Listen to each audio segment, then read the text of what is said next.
You're listening to the PT Profit Podcast, episode number 423.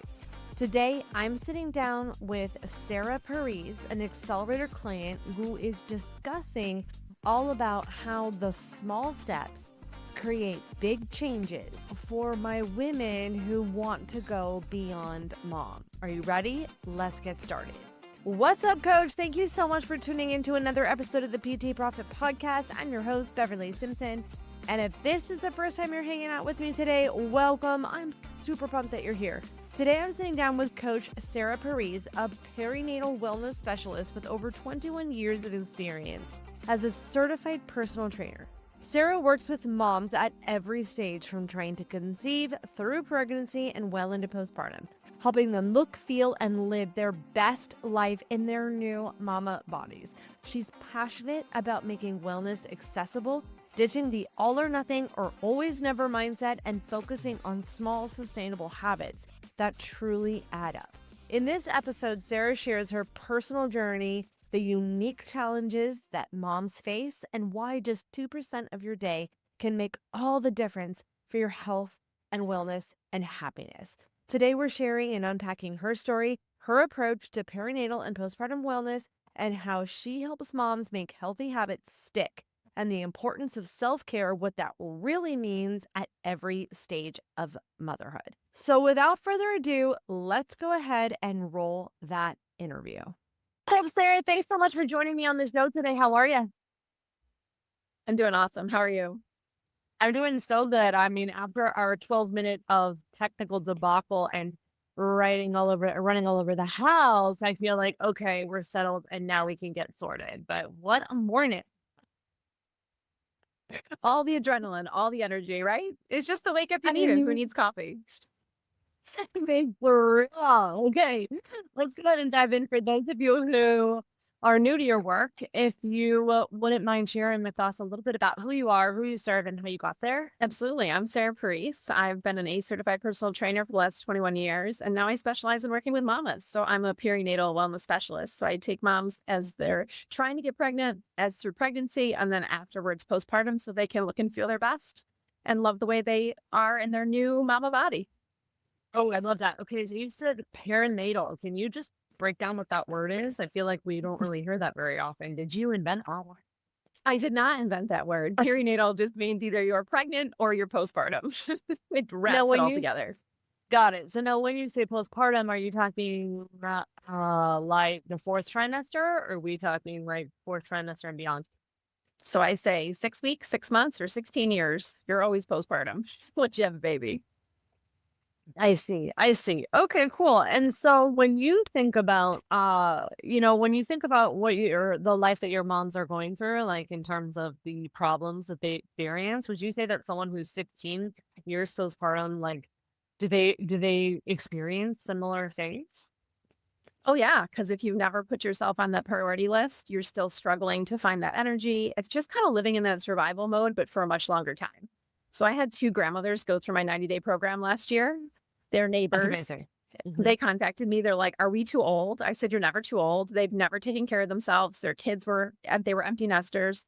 And they said they listened to one of my podcast episodes and they're like, "You said it's never too late." I said, "I mean it."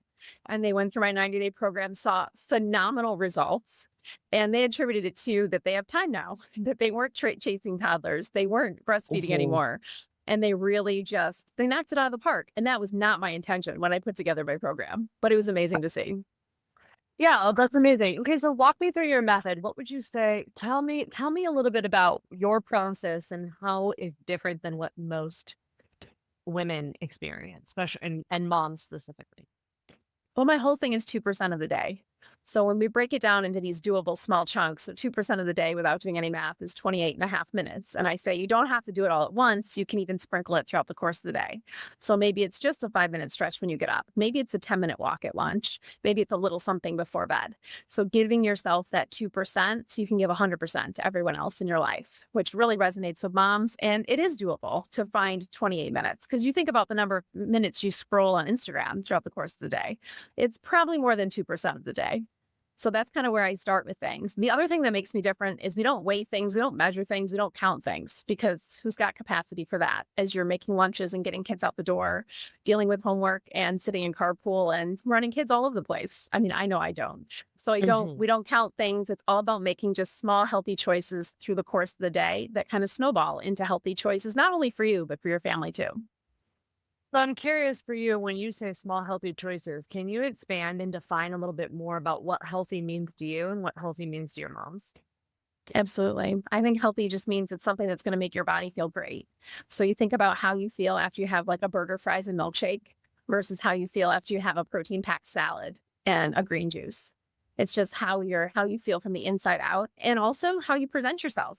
So I know like if I go out and I drink a little too much and I have some fried food, the next morning I'm not showing up as my best self.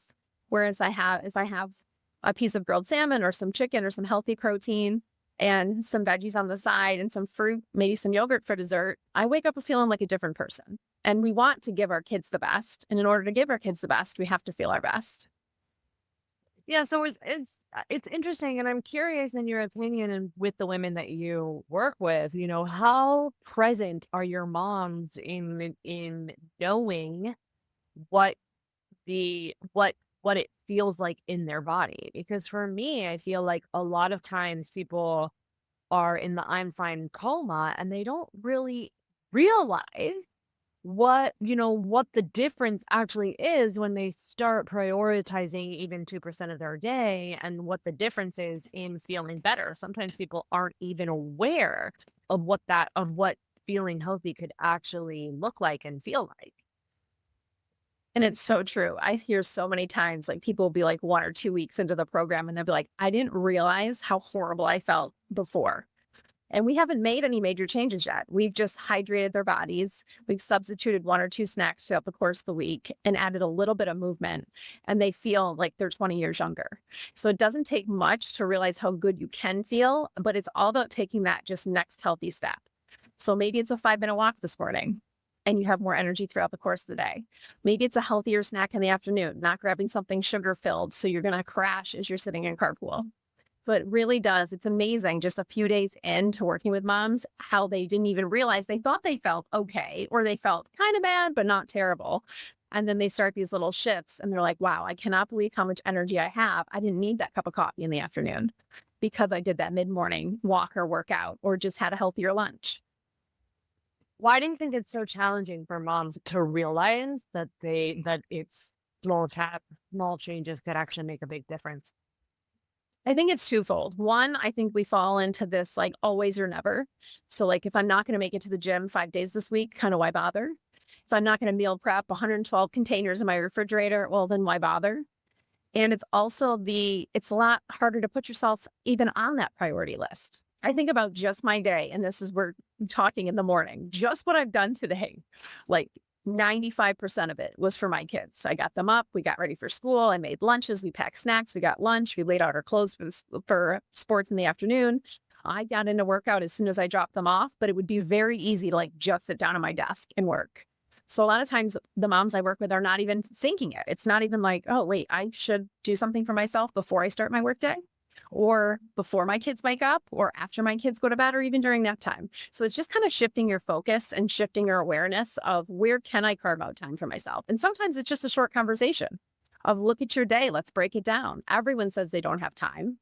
And I challenge you to have a call with me and I'll show you that we can find time. It doesn't have to be much. So how do you plan out your 28 how do you plan out 28 minutes in your day for your moms? So I take a look at their schedule of when are you apt to do it? Like what can we pair with you to do it? So for me, when school's in session, it's after the bus comes. So it's the morning is all them. And then the bus comes and then I dedicate that 30 minutes to my workout. But that doesn't work for everyone. Not everybody's a morning person.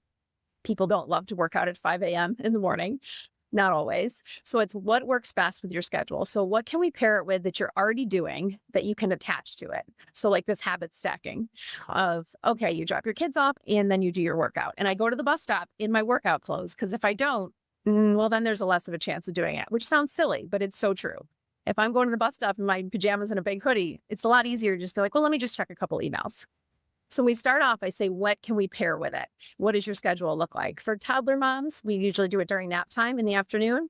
Before you clean anything, you move your body.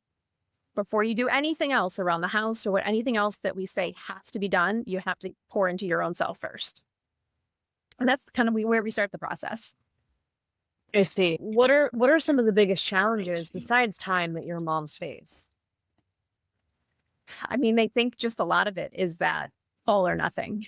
The like, Mm. if I'm not going to meal prep, if I'm not going to make it to the gym for that hour class, if I'm not going to make it to that hour-long yoga class, kind of like the why bother.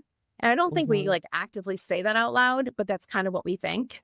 So say mhm. we have something on the calendar. Okay, 4 o'clock, I'm going to go do this workout class. My partner will be home from work. He'll be with the kids. But what if that partner is a little late? And then they don't make that class. Well, it's really easy to say, like, well, I'm not going to make that class. I'm not going to do anything. I think that's where we fall into these traps of like a tiny bit of something is better than nothing, always, when it comes to fitness and making the healthy food choices. So what do you say to your moms who feel like, "Oh, I just don't even like I don't like healthy food?" I have a ton of recipes that challenge that theory, even if it's healthy snacks. So I'm working with a woman right now. She is a chip person. She's a salt person. So we've Mhm. been making like energy bites and energy balls, and I used like the big salt, just like a couple little tiny drops on the top. And she's like, "This is satisfying my salt craving." And I'm like, "This is what it is." And so instead of having a bag of Lay's potato chips after school, she's having these peanut butter bites with a little bit of salt on top. She's still getting the salt craving filled, and that's where she started with the unhealthy snacks. A lot of things that Well, people think it's boring, like boring chicken. "Oh, I don't like salmon. Oh, I don't like all the things that we like. You would naturally say they're healthy. But there's lots of fruits and vegetables out there that you probably never even tried before. And I really challenge people to try them with your kids. Because if you're not really eating healthy, your kids aren't eating healthy. And if your kids don't like something, well, maybe you're not even trying it. And then we kind of, like my daughter tells me, your taste buds change all the time, especially when you're a kid. Let's try it as an adult and try it as a family. so so how do you incorporate your healthy eating, lifestyle in with your children? Like, how do you help your children, eat fruits and vegetables? We started young. We did baby-led weaning, so they just picked up food and ate it, which gave every grandparent in my life a heart attack every single time. But if you Mm. didn't start early, it's not too late. And we do still this summer, I have developed a picky eater. She all of a sudden has decided Mm. that she doesn't really like a lot of foods, but every Mm. week she's got to try a new food again, even if she has tried it once. And it's all about Mhm. the variety. So at dinner at night, we usually have like 3 different vegetables on the table that I pre-cut on Sunday. So it's not like I'm prepping every night, 3 vegetables, a couple different types Mhm. of fruit, some healthy grains, definitely some protein, and just really encouraging that those healthy habits, but not forcing, not being like, the clean plate club, which was like a big thing growing up. Well, my dad be like, you couldn't leave the table unless you cleaned your plate, which is, Mhm. in my opinion, a terrible way to live because you're not really listening to when your body's full. But then just looking outside the box too, like you don't have to have chicken for dinner to get protein. Maybe it's in dairy, maybe it's in nuts, maybe your kid's dinner looks more like a charcuterie board than it does like a traditional dinner plate. And just kind of thinking differently outside the traditional, like, okay, I have my meat, I have my veggies, and I have my carbs, like how I grew up. Yeah, so now how do your moms feel when they for the first time, like, are they used to counting calories? Are they used to counting? Like, how are they starting to feel when they begin your process? Like, what are some of the things that you have to share in order to create buy-in so that they actually do it? Like, aren't they scared that they're gonna like gain 100 million pounds? Or what are some of the things that come up for your moms? The biggest thing that comes up is like, well, if I don't count calories, I'm going to eat too much. And a lot of times, and this shocks most people, a lot of times they're not eating enough. They're just like cutting calories, cutting calories, cutting calories. And that's like the worst way to lose weight because then your body goes into starvation mode. So when I show them a sample meal plan of like what they should eat throughout the course of the day, they're actually shocked. Like, I don't even know if I could eat that much food throughout the course of the day. So we start small. We start kind of building things back on because I think a lot of us have just lived in this like elimination world of like cut carbs, cut sugar, cut this, cut that, only eat protein. And it's just, unfortunately, it doesn't work for most people. So they're actually surprised on how much they can eat and still watch the pounds drop off. Got it. So are your moms or are they looking for body composition changes? Like what are some of the things that they want? They want to feel better in their clothes. They want to feel like their old self. Like people that have kids, especially that have toddlers that are still in that very new mom stage of like, I just want to feel like myself again. I want to feel confident. I want to put on a dress that's been sitting in my closet for 4 years and actually feel good in it. So I don't think it's necessarily about the weight, even though a lot of people start with that feeling of like, I just need to lose 20 pounds. And I'm like, great. Mhm. Okay. That can be your goal. It's usually our goal because it's a very concrete, I can watch the scale go down. But a couple years ago, one of my clients kind of termed the phrase of the weight loss was just a pleasant side effect that she realized like how she felt, how she walked into a business meeting, how she presented herself, like at the PTA meeting that she was leading, felt like a totally different person. So she had way more energy, way more confidence. And yeah, she was at her goal weight, but she was like, I don't even get on the scale anymore. I let my clothes kind of dictate on if I'm on track or not. Got it. Got it. Got it. Okay. So, you know, how do you help your mom move through disappointment and discouraging when they feel like I'm doing all the work, but the scale's not budging? So we just look at one healthy choice at a time. So especially in mom life, well, in life in general, it's not even just mom life. Like you have a really good streak, you're going, and then like graduation party happens or like Labor Day weekend happens and you just kind of totally fall off. And instead of being like, I have one bad day, okay, fine. We kind of let it spiral. We're like, well, I'll start back on Monday. Oh, well, I'll start back next week. And we kind of like push that finish line a little bit more. So it is just making that next healthy choice. And if you're eating the calories you should be eating and not trying to starve yourself and you're moving your body, then my program guarantees that we will hit your goal, whether it's in that 90 days or a little bit longer if you need a little bit longer time to work with me. For now, what I'm curious about is how you would navigate as a professional, as a coach. How do you navigate plateaus or perceptions of plateaus for your clients when they feel like they're not achieving? So there, I think there's actually two parts to this question. Is that how, as the coach, do you navigate between expectation management as well as plateaus, and then decide whether or not, oh, there's something we're not present to, especially when your clients are, doing the work essentially. Mhm. I mean, I tell everyone right from the beginning, plateaus are natural. Our body ebbs and flows, our body changes. We look at our cycle, like as women, obviously, a lot of this is tied to it with our energy, what we get out of it. And we have to expect plateaus. And those things are natural. Your body gets used to things and then we need to change. And then your body gets used to it again, and then we need to change. That's why, like, when I talk to women that have been doing the same workout for like 3 years and not seeing the results they want, I'm like, well, because you're doing the same thing. It's like the very definition of insanity to keep doing the same thing and expecting a different result. Like it's kind of unbelievable. I'm like, well, how long have you been working towards this? 3 years. Well, you've been going to the same place? You've been doing the same thing? Yeah. You've been doing the same workout? Well, I can see why you've plateaued.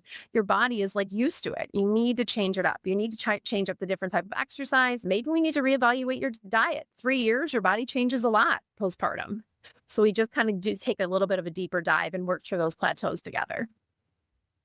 I see. And so now, do you navigate the, hormonal changes in your moms as they age?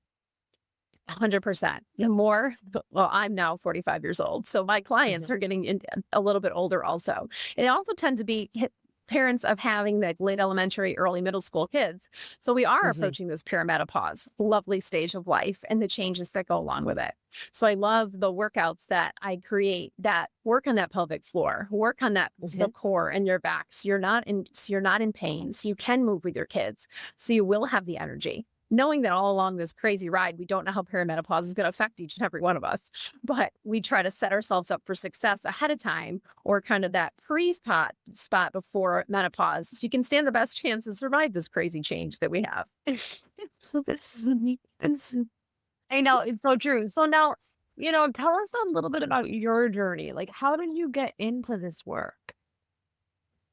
Oh wow, it's a journey for sure. I was a teacher before, so I Mhm. wanted to teach middle school, so I taught middle school. I realized very No quickly way, that really? yeah, I realized I was teaching in Washington, D.C. I realized very quickly how little teachers made in a city, and we got paid once a month. So by the 11th of September, I was out of money. And I mean, I needed to figure out a game plan. So I did mhm, what most 22, 23-year-olds do. I started bartending, doing the restaurant circuit and all of that. And it was fine. It substituted mhm, it. But then my lifestyle changed. I was unhealthy. I was eating and drinking all the wrong things. And one of my coworkers said, "You have a master's in exercise physiology. Why aren't you a personal trainer?" And I was like, "Oh, I don't know. I don't want to get up early. That's when people work out. I don't want to work at night. That's when people work out." And it only took me a few more restaurant shifts to be like, you know what? I can't close a bar at 4 and be at school at 7:30 and actually be the teacher that I want to be.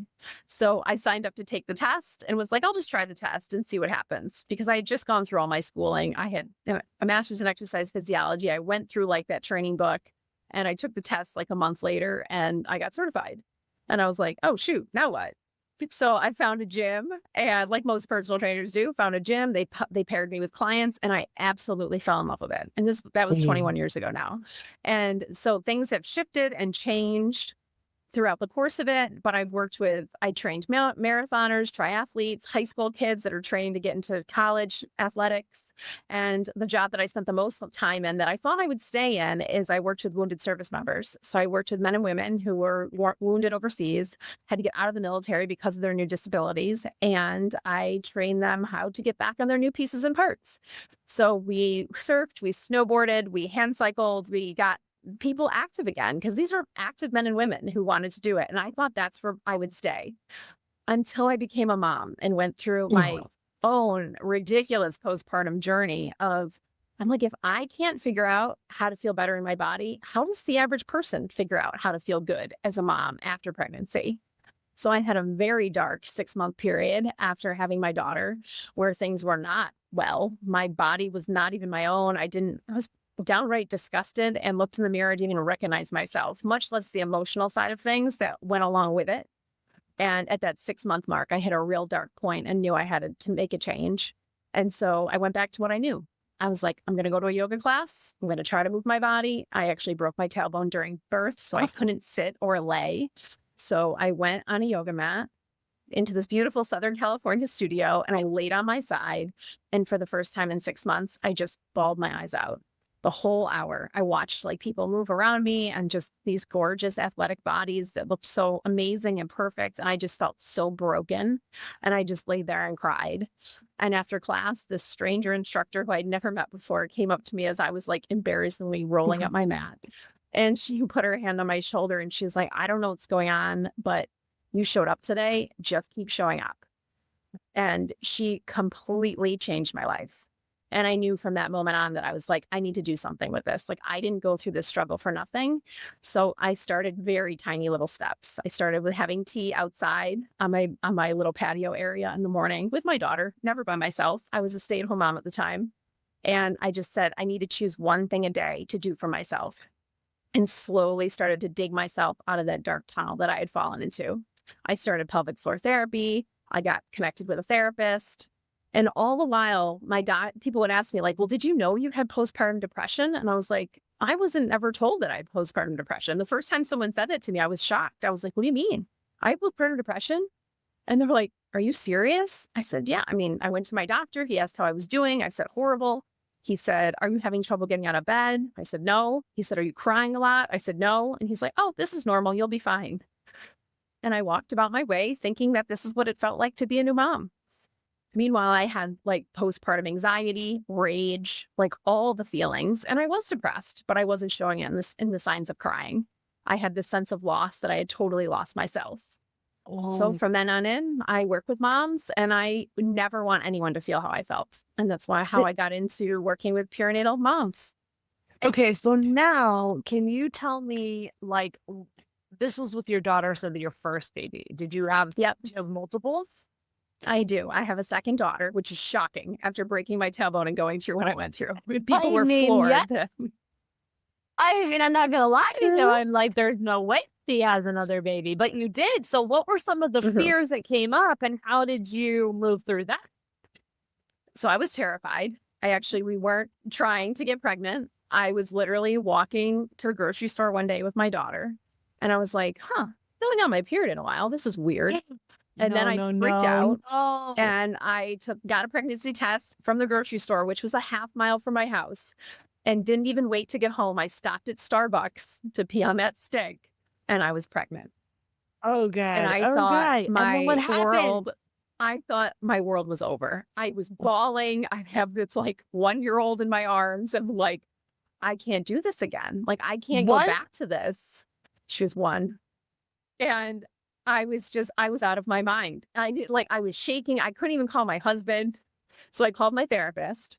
I said, "You're the first I have person to one know guess. this. I'm pregnant." And she was like, "Oh shit." And I was like, "Yep." Like, I hadn't even worked through all of my postpartum issues. My tailbone was just about feeling better. Like, it was just like I could sit at a restaurant comfortably for like a short meal. That's how like still in recovery I was. And she's like, "Okay, you're gonna get through this. This is going to be different. We're gonna make it different." So she connected me with Johns Hopkins University in Baltimore. They were doing a kind of a trial run of people who had dealt with postpartum issues and then wanted to have another baby, not necessarily pregnant yet, but like wanted to have another child, and then to have the support throughout pregnancy.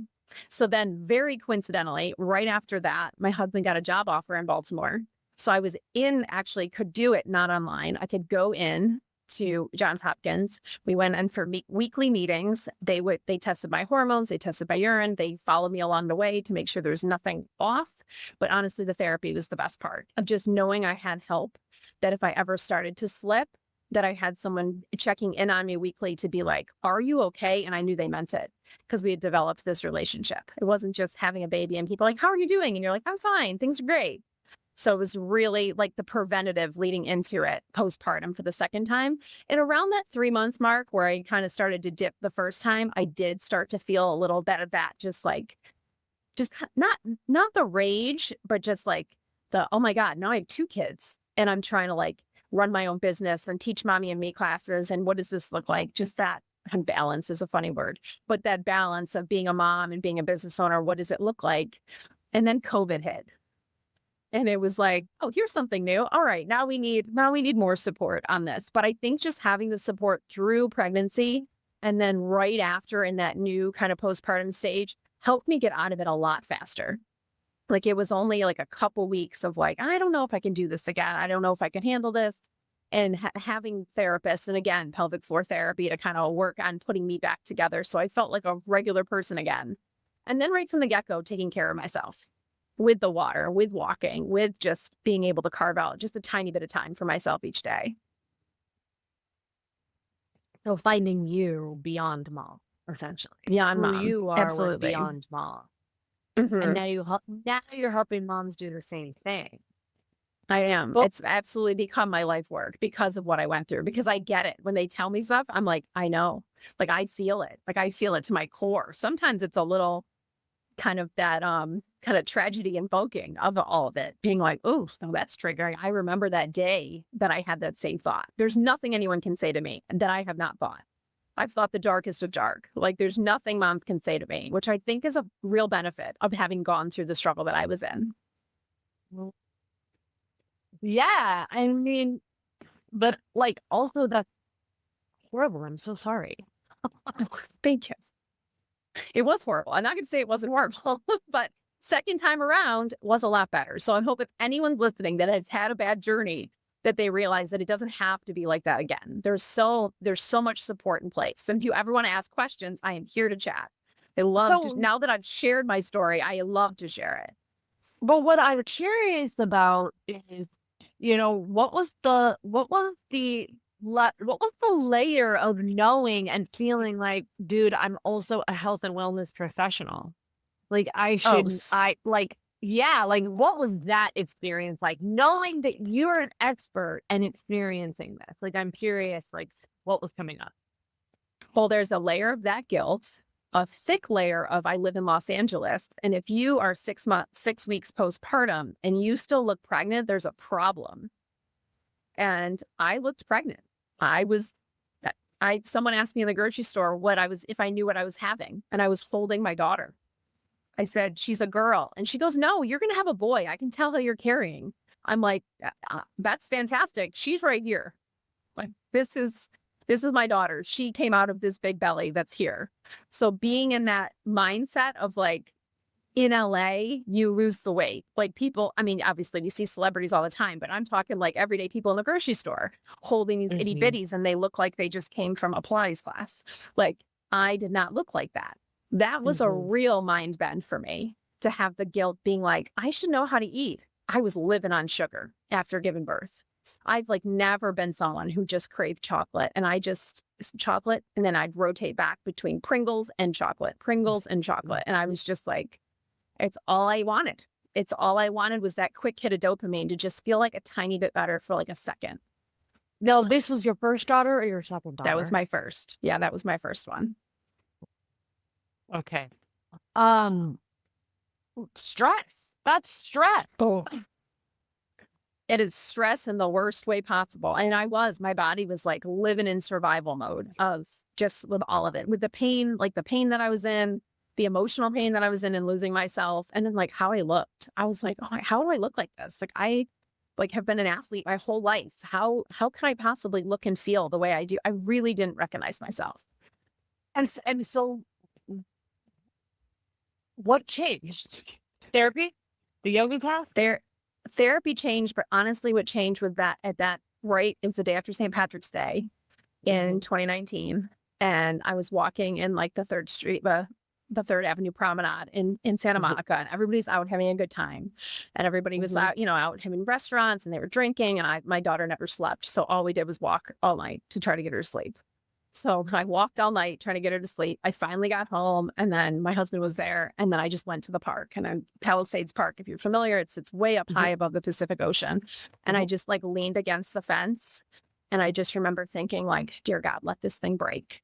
Like just let this be done. I can't feel like this anymore. I just can't. My daughter deserves better. My husband deserves better. Like I can't do this. And something came over me and I just sat down on the bench and I was just like, I can't, this is crazy. Like, what if my mom had these thoughts? What if my mom like took her life when I was little and things got hard? Yes. And I knew at that point that I was in my like rock bottom. Like people say, like you got to hit rock bottom to bounce back up. And that was by far my rock bottom. And the next morning I went to a yoga class and it changed everything. I mean, what comes up for me is like, you were also, if she wasn't sleeping, you were also sleep deprived in a whole nother level of sleep deprived. Whole nother level. And I'm like, my husband will joke, like he can go days without sleep. Like he could stay up with our daughter. He could function. He could go to work. He could do the things. Like now, if I get like less than 5 hours of sleep, like no one should be around me. And at that point, I was averaging like 2 hours of sleep. Like I've never been one that could be like, some people can rally. I'm also not a coffee drinker. So I like didn't have like that kind of supplemental energy that people get from coffee. But the sleep deprivation, you can see why, it's used as a form of torture. That is my form of torture. Well, it's interesting too. And then in addition to that, there's not a lot of community and support for moms. Like we're just kind of told that that's like how it's supposed to be. Like people almost anticipate and expect that once you're a mom or a new mom that you're going to not have sleep. Like even if you go on social now, there's so much, messaging around like joking of like a mom's lifestyle and the mental load for mom. And what makes me, and it's interesting because my experience, like my husband is a shift worker. And so he took the night shift and there was never a moment. I did not have a day where I didn't, I shouldn't say that. I can't say not, but like I got at least 5 hours of sleep from the job. And if I didn't, it was because he wasn't home or whatever. But like for the majority of my time, I got to sleep and I got to shower. And that was, if I wouldn't like, it was essential. I had to have that. And I feel like it's not fair that moms get told that like, oh, this is just what it's going to be now. Because it doesn't have to be like that. And then when you do start taking care of yourself, the amount of guilt that other people put on you, like I've had people say like, oh, I'm not that selfish. I'm like, you're not that selfish? I'm like, because I got up and like, or I'll do like a night out with my girlfriends or like a dinner or something. And I have this one friend in particular that she's just like, I don't know how you spend that time away from your kids. I'm like, I go out to dinner once a month. Like, what are you talking about? Like, it's too selfish. Like, my bar is a lot higher than yours if you think that is a selfish move. To me, anytime you take time for yourself, whether it's a workout or something social, it's like whatever you need to do to fuel your cup or fill up your cup, then I come home and I'm a way better mom.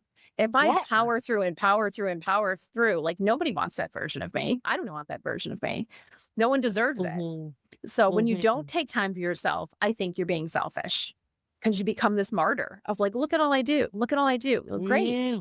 But look at what kind of value you're giving off to everybody else versus if you are taking those little times for yourself and filling your soul and feeling like yourself again and loving how you look and feel, then imagine what kind of person that you can give. And it comes down for me. I have 2 daughters. I want them to know that it feels good to take care of your body. It feels good to be strong. We never talk about weight. People ask me that question all the time. Like, how do you talk about weight loss with your kids? I'm like, I have a 6 and 8-year-old. We're talking about weight gain all the time, like all the Mhm. time. I'm celebrating that. But more like mommy's going to get strong or daddy's going to get strong is the kind of mentality that we want for them. Like, I got to get strong so my heart and my lungs are healthy, so I can run with you, so I can bike miles and miles and miles with you and spend time with you and be here as long as I can. Yeah, I see that. I see. You know, it's interesting. It's interesting the dichotomy because I get it, right? I get a lot of people like because with my children too, like we don't talk about, weight loss. And I think it's as a health professional, when it comes to messaging, I think it can be really challenging because on the one hand, we want to make sure that we are not contributing to the body image problem that a Mhm. lot of people experience, especially us. And the reason why I say us is because we're 90s babies. So we grew up in the 90s where it was like everybody was commenting on everybody's body, right? Mhm. And at the same time, we want to be able to help women who want to lose weight or maybe even, in order to be healthy, have to. So how do you navigate that? Like that can be, that's really challenging for health professionals because they want to help and they don't want to contribute to the problem, so it's hard. And you're doing it. It's It's really hard to do it because it's hard to tell people like it's not about the weight loss when in our brains, like in our generation, of course it's about the weight loss. Of course it's about the number on the scale. I saw a really interesting reel just this morning. They were asking women, when's the first time someone commented on your body that made you feel less than? And Mhm. most of it was like first grade, third grade, like it was all elementary school. And people could still rehearse the comment that they made that these are grown women. Some of these women were in their 60s and 70s. And they asked the men the same thing. Out of all these men, they were like, I mean, I got called pudgy once, but they couldn't remember when or where. Like the details that women can give about how young they were when people comment about their bodies, it's just Mhm. vastly different. And you live with that. You Mhm. live with that your whole life. I have one daughter who's like stick skinny, like she's skin and Mhm. bones. And I have another daughter who's like muscular. She's only 6, but you Mhm. can tell she's going to have like that type of body. And I worry Mhm. as a mom growing up so differently with sisters on what that's Mhm. going to be like. And you hope the culture changes enough before they're teenagers, but it's slow to shift. Mhm. Mhm. Yeah, I think it's gonna be, in my opinion, I think it's gonna be Mhm. showing and sharing, Yeah. right? And I think that this is why it's so important as a movement professional, as parents, that we show up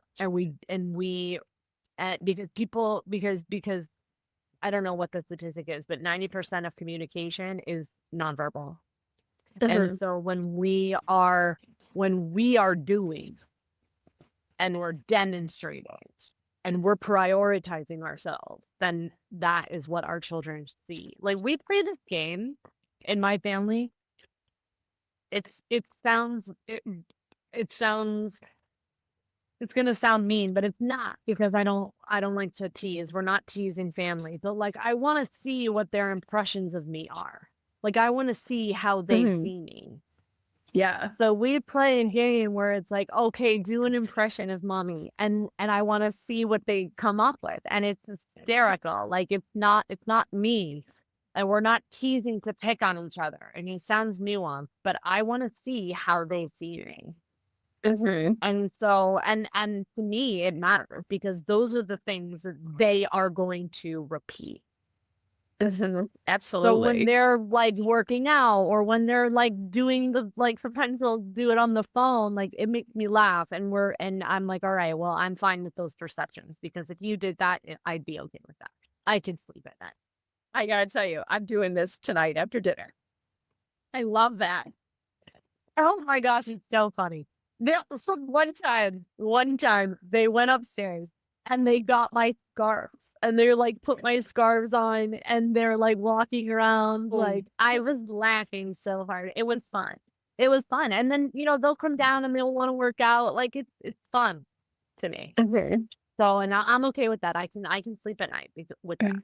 I with love those that. perceptions of me. Mhm. Amazing. Okay, so I want to be respectful and mindful of your time.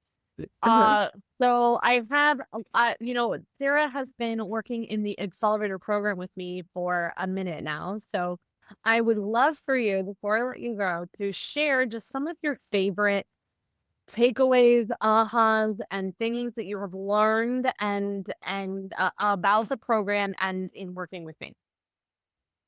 Well, one, I have to say, it's been the best decision I've made for my business. And you're not the first coach that I've worked with. I went through a few other people. I mean, you think you going in, it's the right fit.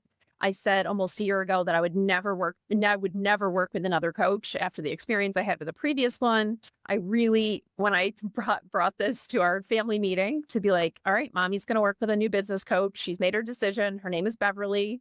My 8-year-old loves your name. She names everything in her room Beverly from What's I Told I You, which love is just that. a That random is a amazing. random side note. We don't have any That's other Beverlys in amazing. our life, and she really loves it. But for me, what drew me to the program, you said, I don't even know if it was like on a podcast or one of your trainings, like it takes what it takes until it takes.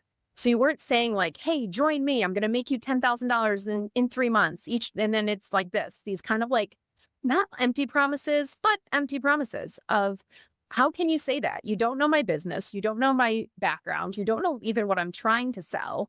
And you just came off as very authentic. And I loved that about you. So that's what drew me to it in the first place. And then getting into the program, I think my favorite things are the calls, the various calls throughout the course of the week. Because even if I show up to a call, like outside of our Monday call, where I do have set my intention for the week and set my goals for the week, which is incredibly important to hold the accountability. And as an accountability coach, I need an accountability coach.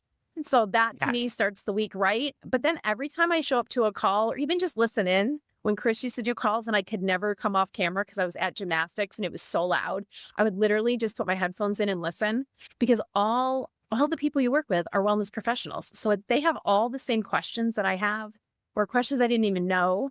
And I think the biggest takeaway in the program was like, I didn't know what I didn't know. And I was trying to overcomplicate everything. Like I was on every platform trying to post. It was just like randomness, really the very definition of like throwing spaghetti at the wall and see what sticks, and then having it all fall out and then throwing it all away and starting over.